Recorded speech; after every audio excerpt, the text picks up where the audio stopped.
One December night, a long, long time ago, a family sat around the fireplace in their home. A golden light from the fire filled the room.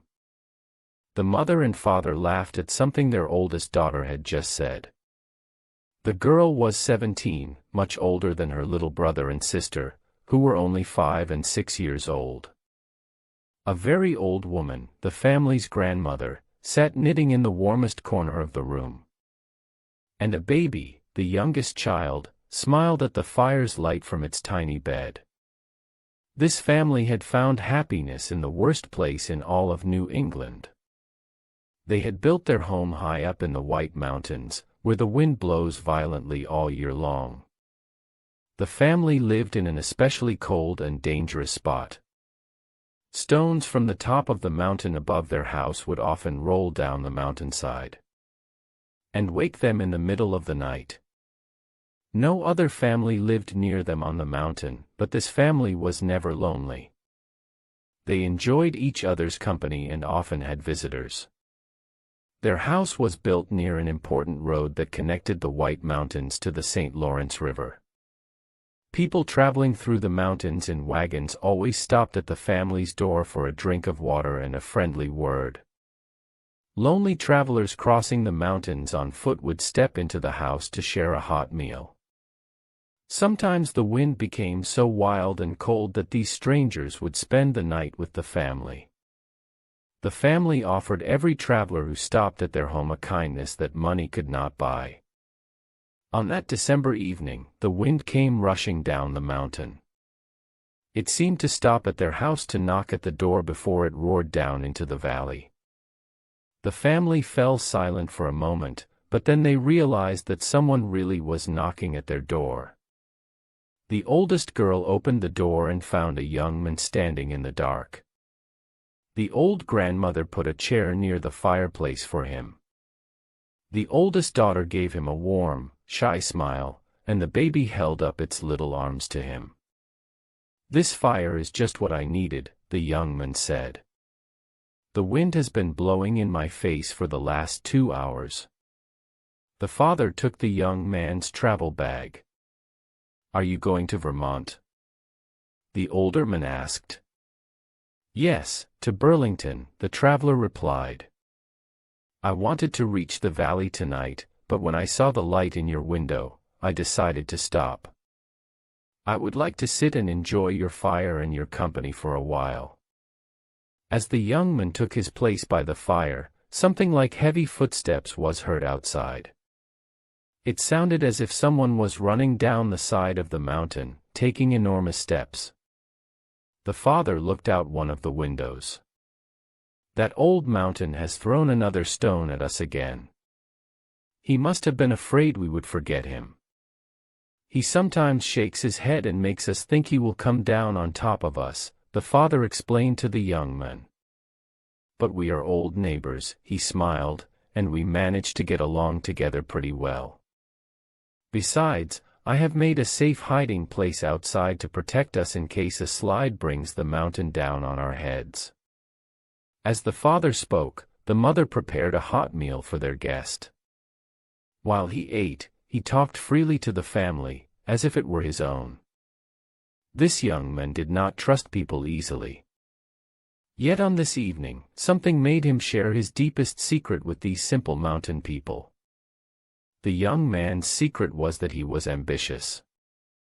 He did not know what he wanted to do with his life yet, but he did know that he did not want to be forgotten after he had died. He believed that sometime during his life he would become famous and be admired by thousands of people. "So far," the young man said, "I have done nothing. If I disappeared tomorrow from the face of the earth, no one would know anything about me. No one would ask, 'Who was he? Where did he go?' But I cannot die until I have reached my destiny. Then let death come. I will have built my monument." The young man's powerful emotions touched the family. They smiled. "You laugh at me," the young man said, taking the oldest daughter's hand. "You think my ambition is silly." She was very shy, and her face became pink with embarrassment. "It is better to sit here by the fire," she whispered, "and be happy even if nobody thinks of us." Her father stared into the fire. "I think there is something natural in what the young man says. And his words have made me think about our lives here. It would have been nice if we had had a little farm down in the valley. Some place where we could see our mountains without being afraid they would fall on our heads. I would have been respected by all our neighbors, and when I had grown old, I would die happy in my bed. You would put a stone over my grave so everyone would know I lived an honest life." "You see," the young man cried out, "it is in our nature to want a monument. Some want only a stone on their grave. Others want to be a part of everyone's memory. But we all want to be remembered after we die." The young man threw some more wood on the fire to chase away the darkness. The firelight fell on the little group around the fireplace. The father's strong arms and the mother's gentle smile. It touched the young man's proud face and the daughter's shy one. It warmed the old grandmother, still knitting in the corner. She looked up from her knitting, and with her fingers still moving the needles she said, "Old people have their secrets just as young people do." The old woman said she had made her funeral clothes some years earlier.